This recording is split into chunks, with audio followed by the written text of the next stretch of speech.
Դրա մասին բնականաբար մենք տեղեկացրեցինք մեր ԱԱԾ-ին, ԱԱԾ-ն ուրեմն պատասխան աշխատանք կատարեց, մնացած ընկերություններն են նշեցին, որ այդ երթուղով պետք չի ուղարկել։ Համայնքը կիսված է երկու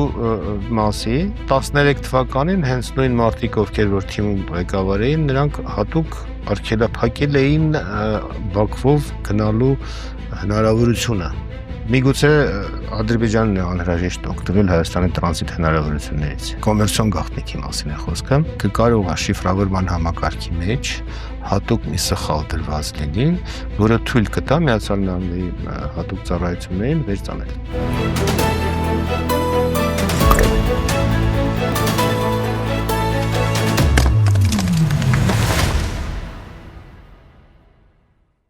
Բարև ձեզ, դուք դիտում եք հարցեր կան հաղորդումը, այսօր հարցեր կան ABC Domain ՍՊ տնօրեն Գրիգոր Սաղյանին։ Բարև ձեզ։ Բարև ձեզ։ Շնորհակալ եմ, որ այստեղ եք։ Շնորհակալություն հրավերի համար։ Այս օրերին բուռն քննարկվում է այս տեղեկությունը, Թիմ Տելեկոմը եւ Ազեր Տելեկոմը համաձայնագիր են կնքել։ Մինչև այս հարցի խորքային շերտերին անդրադառնալը մի շատ պարզ հարց։ Ինչ է սա տալու հայ օգտատերերին գործնականում գետնի վրա սրանով պայմանավորված ինչ է փոխվելու հայ օգտատերերի կյանքում նախկինի հետ համեմատ եւ այնուամենայնիվ ինչու հիմա կնքվեց այսպիսի համաձայնագիր հաշվի առնելով Հայաստանի եւ Ադրբեջանի միջև արկա քաղաքական եւ անվտանգային իրական իրողություններ։ Գիտեք, մենք չգիտենք պայմանագրի տեքստը։ Ընդհանուր առմամբ բոլոր նման պայմանագրերը շատ կարելի ասել գաղտնի բնույթ ունեն։ Այստեղ խոսքը չի գնում, որ ադրբեջանական տելեկոմի գծերով մենք պետքա միանանք ինչ-որ մի երկրի։ Պարզապես աշխարհագրությունը մեզ ցույց է տալիս, որ մեր հետաքրքրությունները եվրոպական մասում են։ Ադրբեջանով մենք կարող ենք անցնել Չինաստան, չնայած մենք արդեն Չինաստան անցնում ենք եւ Թիմ Տելեկոմը հանդիսանում է Թաթա Տելեկոմ ընկերության, ուրեմն մեծ մատակարար է։ Թաթա Տելեկոմը դա հնդկական ընկերություն է, այսինքն տրաֆիկը Հայաստանից արդեն իսկ առանց Ադրբեջանի տրաֆիկի մեծ մասը դա հայտնի է, ուրեմն բաց աղբյուրներում կա, գնում է Թաթա Տելեկոմ։ Իհարկե այստեղ հարցը ոչ թե գնում է, այլ շրջանառվում է։ Երևի կարելի է ենթադրել, որ Թաթա Տելեկոմից Հնդկաստանից տրաֆիկը Հայաստանի միջոցով գնում է դեպի Եվրոպա։ Ինչ հնարավորություն կտա օգտվողին Ադրբեջանի հետ միանալը, ես դժվարանում եմ ասել։ Ներողություն, ես ճիշտ հասկացա, որ մենք սրա կարիքը չունենք։ Ես չեմ կարծում, որ կարիք չունենք։ Ընդհանրապես ինտերնետը այնպեսի մի կառույց է, որը որ ինչքան շատ դու գծեր ունենաս, մի գծի խափանման դեպքում մյուս գիծը կարող է ծառայել որպես կապուղի։ Այնպես որ այդպեսի կապվածություն հասկացություն կա ինտերնետում։ Կապվածություն, հա, ինչքան մեծ է քո կապվածությունը, connectivity, այնքան ուրեմն դու ավելի հուսալի ծառայություն ես մատուցում քո օգտվողներին։ Մենք կարող ենք խոսել կախվածության խնդրի մասին, պարոն Սաղյան։ Չեմ կարծում։ Հայաստանը երկար տարիներ կարևորել է բացառել ռազմավարական կախվածությունները եւ այս պարագայում այս գործակցությունը կախվածության ռիսկ չի մեծացնում, ինքնին կախվածություն չէ, թե սա կարելի է փաթեթավորել որպես դիվերսիֆիկացիա։ Չէ, մենք չենք պայմանագրում ինչ է գրված։ Միգուցե Ադրբեջանն է անհրաժեշտ օգտվել Հայաստանի տրանզիտ հնարավորություններից։ Միգուցե դրանից մեր Թիմ Տելեկոմը կստանա եկամուտներ։ Այնպես որ ես բնականաբար չես կարող։ Հաղորդագրության մեջ նշվում էր WDM տեխնոլոգիայի մասին, WDM տեխնոլոգիան դա ընդորում DWDM այն տեխնոլոգիան է, որը որ թույլ է տալիս մեկ օպտիկամաննաթելքով ուղարկել 100 առանձին տասնյակ գիգաբիտանոց կապուղիներ։ Պատկերացնում եք, մեկ մանրաթելքով, որի դրամագիծը մազի չափ է մարդու, դրանով կարելի է ուղարկել 100 գերարակ կապուղիներ, 100 գիգաբիտ վայրկյան, այսինքն դուք պատկերացրեք 100 անգամ 100, այդքան մեկ թելիկով կարելի է ուղարկել։ Հաշվի առնելով, որ օպտիկական մալուխներ ունեն ոչ թե մեկ թելիկ, այլ ասենք տեղադրում են 96 թելիկ կամ ավելի շատ 180, ստացվում է հսկայական թողունակություն։ Այդ թողունակությունը այսօր իհարկե Google-ի տվյալներով 1%-ն է օգտագործվում, բայց ամեն դեպքում պահանջարկը կա, շատ տարածված ծառայություն են հատկացված գծերը, ասենք մեծ հիմնարկություն վարձակալում է հատկացված մի կապուղի A-կետից B կետը, ենթադրենք Հնդկաստանից Եվրոպա։ Նման պայմանագրեր գոյություն ունեն եւ բնականաբար գծերի տերերը օգտվում են դրանից։ Կարելի է փոխանակել, մենք էլ եմ ասում, տեքստը չգիտենք պայմանագրի։ Հիմնականում հեռահաղորդակցության ոլորտում պայմանագրերը գաղտնի են, confidential, գաղտնի չեն, որտեղ պետական գաղտնիքի մասին օրենք կա, բայց տվյալ դեպքում ուրեմն կոմերցիոն գաղտնիքի մասին է խոսքը, կամ confidentialության մասին, եւ դա հրապարակային պայմանագիր չէ։ Համաձայնագրի կողմի հարց ունենք, այս պարագայում Ադրբեջանն է։ Արդյոք այս համաձայնագրի գնահատման գործընթացում ներառվել են ազգային անվտանգության, կիբերանվտանգության պատասխանատու մարմիններ, տվել են եզրակացություն։ Չեմ կասկածում, որ տվել են։ Հնարավոր չի, որ ազգային անվտանգության ծառայությունը իր եզրակացությունը չտար։ Ըստ երևույթը դրական, որովհետև պայմանագիրը կնքվել է։ Հակառակ դեպքում չէր կնքվի։ Նշեմ, որ միջազգային հեռահաղորդակցության ռեգլամենտը, որը որ ստորագրվել է Հայաստանի կողմից 2012 թվականին Դուբայում, ենթադրում է, որ ձեր երկրով անցնող տեղեկատվությունը չի կարող վերահսկվել ձեր երկրի կողմից։ Բայց դա զուտ ռեգլամենտ է, որը որ ընդունել է հեռահաղորդակցության միջազգային միությունը, որը որ ՄԱԿ-ի մի ստորաբաժանում է։ Եվ եթե տառով գնանք համաձայնագրի, ապա այստեղ վտանգ չկա, բայց միաժամանակ մենք գիտենք Սնոուդենի բացահայտումները, որը որ բացահայտել է, որ բոլոր ուրեմն ստորջրյա մալուխների վրա, որոնք երկրից ցամաքից մտնում են ծով, Միացյալ Նահանգները տեղադրել են լրտեսական սարքավորում եւ վերահսկում են։ Հա։ Այնպես որ էշելոն համակարգը։ Հիմա գաղտնիության մասով, հա, որ վտանգավոր չէ։ Տեսեք, եթե դուք մտնում եք ձեր ինտերնետ բրաուզերը, Chrome-ը օրինակ, կամ ցանկացած, այստեղ բացառություն կա, Yandex-ը կարելի է հաշվի չառնել, դրա մասին էլ կասեմ։ Ուրեմն դուք ստանում եք HTTP վերջում մի հատ S տառով, վերևի տողում տեսնում եք փնտրելու, այսինքն ձեր ինչ որ փնտրում եք, պատասխանը HTTP վերջը S, S-ը նշանակում է secure։ Այսինքն ձեր ուղարկած ստացածը շիֆրավորված է։ Ընդ որում շիֆրավորված է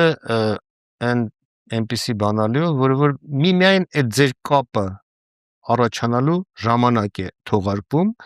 եւ վերանում է ձեր կապը խզելուց հետո։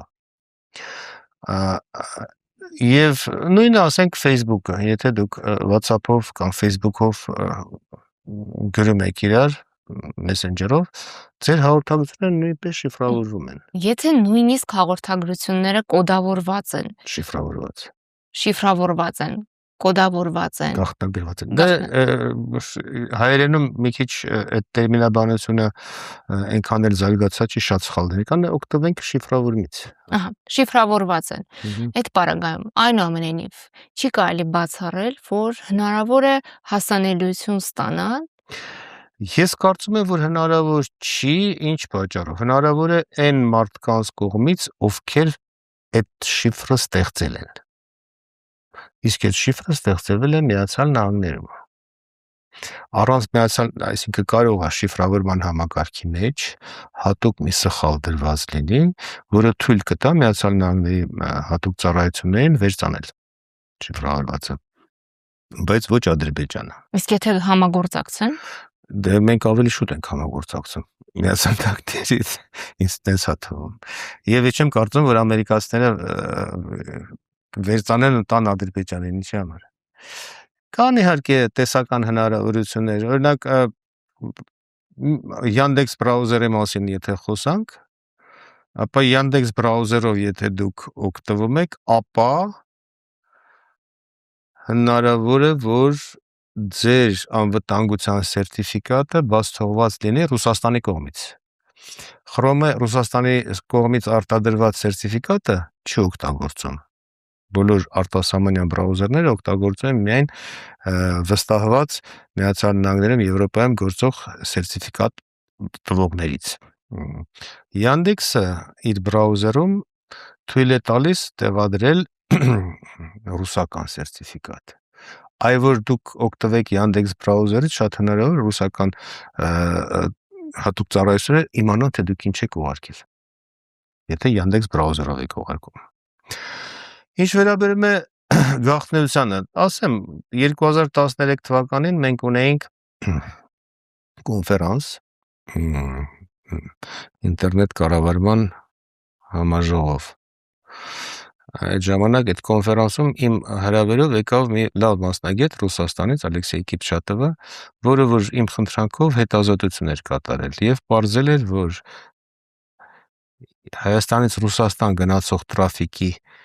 մի որոշ մաս անցնում է հետևյալ երթուղով՝ Երևան, Թբիլիսի, Բաքու, Մոսկվա։ Մյուս մասը անցնում էր Երևան, Թբիլիսի,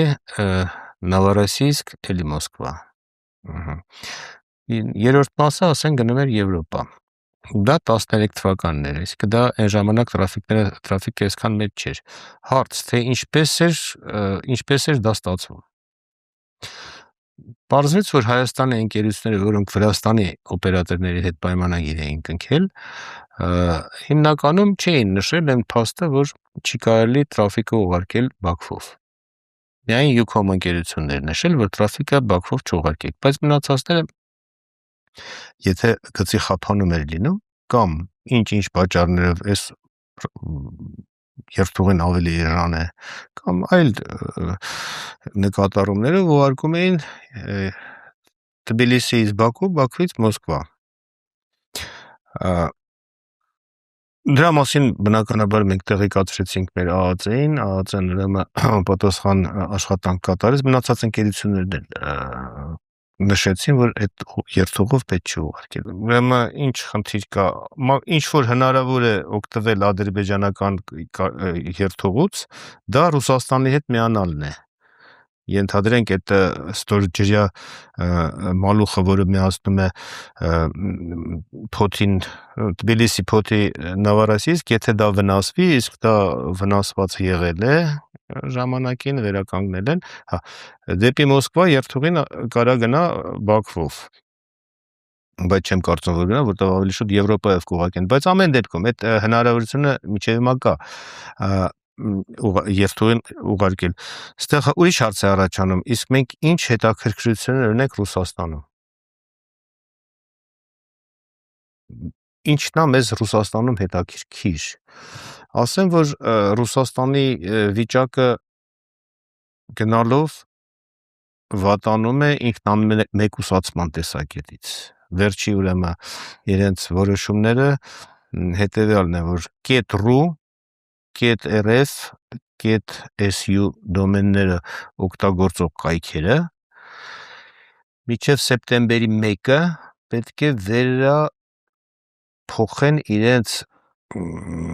տերերին, որպեսզի բոլոր տերերը դառնան Ռուսաստանի քաղաքացի։ Այսինքն արտասահմանցին հնարավորություն չունի .ru դոմեն գրանցելու։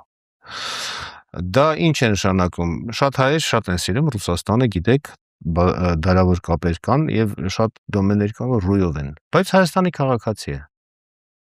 Իր դոմենը աճացրել եւ ուրեմն սարքել է ինչ-որ մի ճանաչելի մի կետ եւ մեկ էլ պարզվեց, որ նա իրավունք չունի ru դոմենով կայք ունենալ։ Մինչև սեպտեմբերի 1-ը ժամանակ է տրված, որպեսզի տերը փոխվի, դառնա Ռուսաստանի քաղաքացի։ Դե նման բարագայում ինձ թվում է հետաքրքրությունը դեպի ռուսական կայքերը ավելի կնվազի։ Էլ չեմ ասում շատերը օգտագործեն mail.ru ուրեմն հասցեն։ Էդ էլ մի հսկայական խնդրեմ ունի։ Mail.ru-ի նկատմամբ համ mail.ru-ն չի ընդունում դրսից նամակներ, այնքան ֆիլտրեր է դնում, սա գնում է spam։ Համ էլ mail.ru-ին չեն ընդունում դրսից, այսինքն կապվածությունը այս մասով գնալով ավելի թուլանում է։ Այսինքն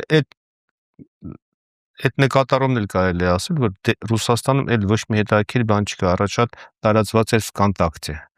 Մեզ մով կա հայերից, որ VKontakte օգտագործում, չկա։ Գիտեք, կապվածություն կա, ինչքան մեծ լինի կապվածությունը, այնքան հուսալի է քո ցանցը։ Ընդ որում ինտերնետը հենց դրա համար էր սարքվել։ Բոլորը որ սկսում են իրենց պատմել ինտերնետի մասին, հիշում են, որ սովետական ատոմային արբանյակը, որ առաջի անգամ 57 թվականին բաց թողեցին, ամերիկացիները հասկացան, որ իրանց էլ կարա հասնի այդ ատոմային ռումբը արբանյակի միջոցով եւ ստեղծեցին մի ցանց, որը որ ոչ թե A կետը միացնում է B կետին, որ եթե հանկարծ ռումբը ընկնի, այս գիծը կտրվի ու շտաբը չկարողանա պրեզիդենտի հետ կապվել։ Այս ստեղծեցին մի ցանց, որը որ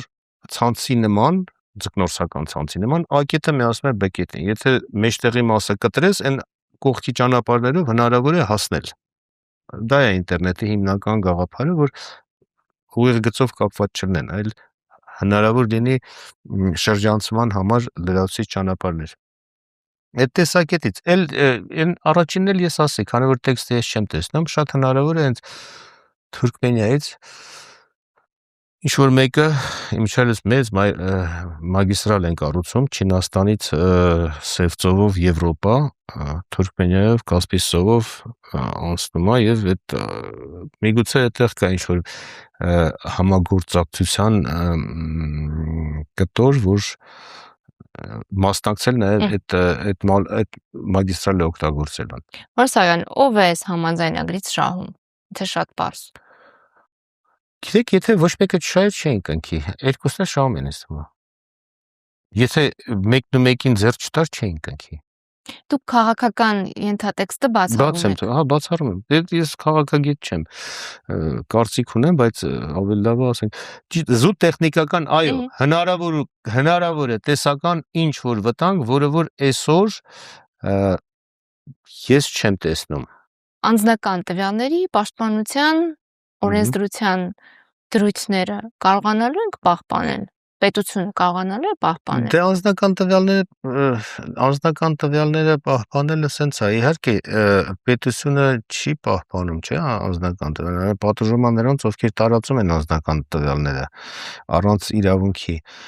Մեր օրենքը անձնական տվյալների պաշտպանության համահունչ է եվրոպականին։ Եվրոպական օրենքին, բայց շատ քչերն են հետևում։ Օրինակ գիտեք, որ IP հասցեն համարվում է անձնական տվյալ։ Կուկիները, այն միջանկյան ֆայլերը, որ թույլ են տալիս հեշտ նավիգացիանել, համարվում են անձնական տվյալ։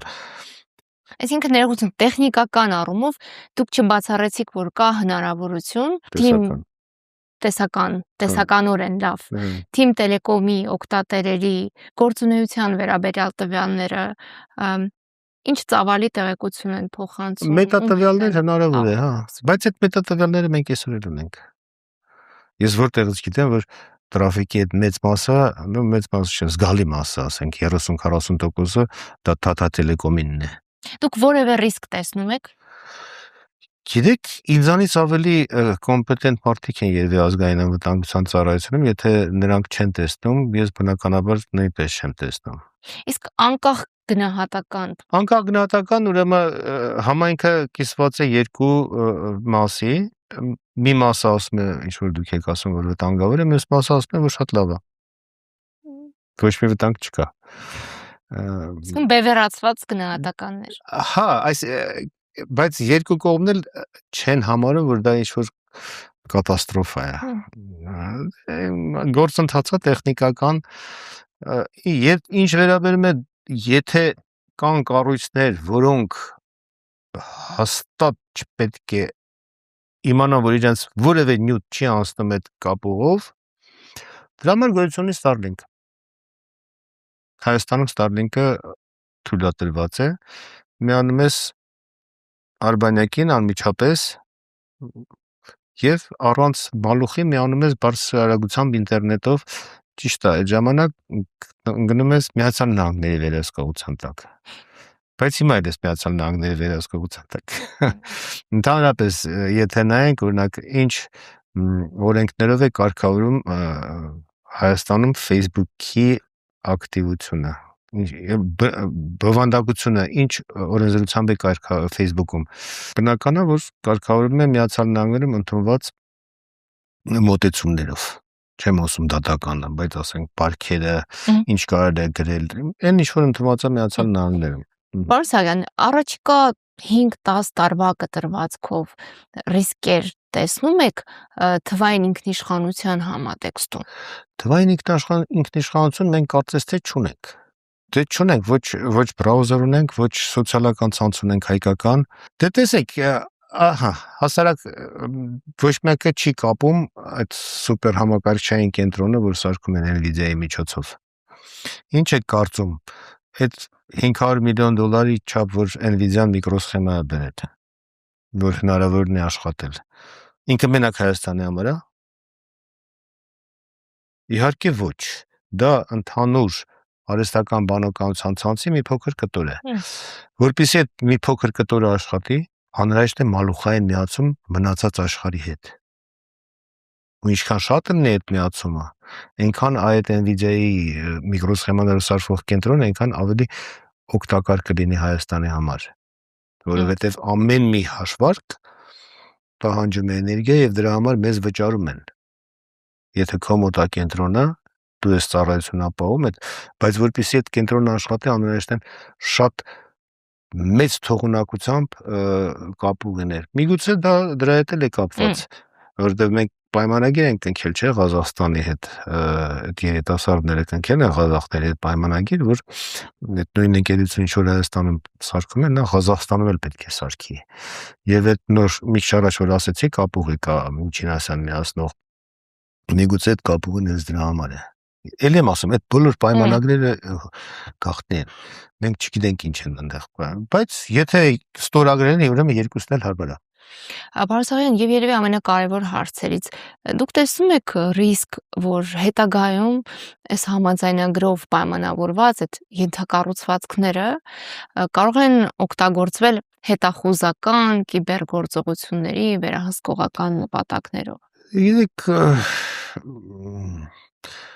տեղեկություն հավաքել, հա, շատ հնարավոր է, որ ավելի հեշտ կլինի, բայց հիմա էլ կարելի է։ Հիմա ես ձեզ ասեմ, օրինակ, մեր սերտը որ աշխատում էր, մենք ստանում էինք տարբեր կենտրոններից համաշխարհային ամփոփ տեղեկատվություն Հայաստանում գտնվող վիրուսների մասին։ Հիմա էլ հնարավոր է դա ստանալ եւ իջև վերջի IP հասցեն ասել, այս IP հասցեի վրա գտնվում է այսպես վիրուս։ Հիմա դա հասանելի է։ Առանց այդ լրացուցիչ մալուխային միացման։ Էլ եմ ասում, մենք չգիտենք այդ մալուխային միացումը ինչ է։ Լավ կլիներ, որ ասենք Արմենտելի ղեկավարությունը, թիմի ղեկավարությունը հաշվի առնելով այս հարցադրումները բացատրություններ տար կամ պատմեր իր պլանների մասին։ Բայց ասեմ, որ 13 թվականին հենց նույն մարդիկ, ովքեր որ թիմում ղեկավար էին, նրանք հատուկ արգելափակել էին Բաքվով գնալու հնարավորությունը։ Բայց այսօր իրանք պայմանագիր են կնքում, նույն Ազերտելեկոմի նշանակում է հարմար է։ Եթե տարածաշրջանը լարվում է, Ադրբեջանը որքանով է ունենում հնարավորություն այդ երթուղով անցնող կապի վրա ազդելու, սահմանափակելու, խափանելու։ Դե գիտեք, Կավկասուս on-line-ը, որը որ վրացական ընկերություն է, որը որ միացնում է Թբիլիսին, Փոթի եւ Վառնա, ինքը 100%-ով պատկանում է Ադրբեջանի ընկերությանը։ Ինչ եք կարծում, այդ ընկերությունը շատ գրգռված է, չէ, Հայաստանից փող ստանա։ Կապուղին կառուցված է, կապուղին օգտագործում են եւ ասում են չէ Հայաստան դու քեզ չեն թողում որ միանաս, եւ որ չես թողում ուրիշ տեղ կմնում։ Ասեմ, երբ որ առաջին օպտիկամանրաթելքային ուրեմն կապուղին անկախ երկաթգծով միացրեցին, դիգեք, մենք ունենք Գազպրոմի հնարավորությունը գազամուղների շուրջը երկաթգծով օպտիկա ունենք եւ թիմը ունի օպտիկա, այդ երեք ընկերություններն են։ Շատ դեպքերում ինտերնետը մենք ստանում ենք Թուրքիայից, ոչ թե Վառնայից, այլ ասենք Թբիլիսիից գնում էր երկրային մասով Թուրքիայով միանում էր ինտերնետին։ Այնպես որ այդ արտարոց մի երևույթ չի, որ այսօր նման պայմանագիր ա կնքվել։ Իսկ Հայաստանի միջազգային ինտերնետային կապի ինչ մասնաբաժին կարող է կախված լինել այս ուղղությունից։ Իսկ ոչ մի։ Մենք առանձնապես կապ չունենք։ Հիմնականում որ ես նշեցի, Թաթայի հետ աշխատանքը գնում, Թաթայի հետ աշխատանքը գնում է Իրանի տարածքով եւ ստորջրյա մալուխներով այն ասչան, որ էլի ոչ թե տեղեկատվությունն է գալիս, այլ վարձակալված գծերը, DWDM-ով մի գիծը վարձակալվում է ինչ-որ ընկերության կողմից եւ նա հենց ենթադրենք Դելիից ուղիղ միացում է ստանում Ֆրանկֆուրտ։